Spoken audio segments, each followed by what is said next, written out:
இப்போ திருச்சியில் வந்து டிவிகேவுடைய எம்எல்ஏ ரமேஷ் அவர்கள் வந்து சர்ப்ரைஸாக அரசு மருத்துவமனைக்கு ஒரு ரைடு ஒன்று போனாங்க.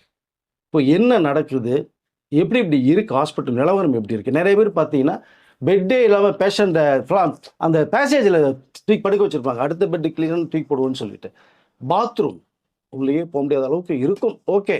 பட் இப்போ அதெல்லாம் இல்லாத அளவுக்கு ரமேஷ் அவர்கள் போய் துரிதமாக முதல்வருடைய நடவடிக்கையின் பேரில் அவருக்கு அறிக்கை வந்து அவர் போயிட்டு இப்போ திருச்சியில் ரமேஷ் அவர்கள் போய் நிறையா அந்த ஹாஸ்பிட்டலில் போய் அந்த உள்ளுக்குள்ளே இருக்க டாக்டர்ஸில் வந்து பேசி பாத்ரூம் டாய்லெட்டை போய் பார்த்துருக்காரு. இந்த மாதிரி இருந்தால் ஒரு பேஷண்ட் எப்படி போக முடியும்?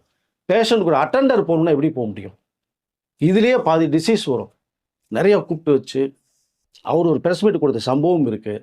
நாங்கள் இது மாதிரி தொடர்ந்து வந்து இமீடியட் ஆக்ஷன் எடுக்க ஆரம்பிப்போனாங்க. இனிமேல் அரசு மருத்துவமனை வந்து தனியார் மருத்துவம் மாதிரி தெளிவாக இருக்கணும். உங்களுக்கு என்ன தேவை எங்ககிட்ட கேளுங்க, நாங்கள் முதல்வர் பார்வையை கொண்டு போகிறோம், உங்களுக்கு வசதியில் ஏற்படுத்தி தரோன்னு சொல்லி ரமேஷ் அவர்கள் இப்போ வந்து இமீடியட் ஆக்ஷன் எடுத்த ஒரு விஷயம் பரபரப்பாக பேசப்பட்டு தொடர்ந்து மற்ற எம்எல்ஏக்களும் ஆஸ்பத்திரிகளில் போயிட்டு இந்த சர்ப்ரைஸாக விசிட்டில் இனிமேல் சொல்லியே போகிற மாதிரி இருக்காங்க.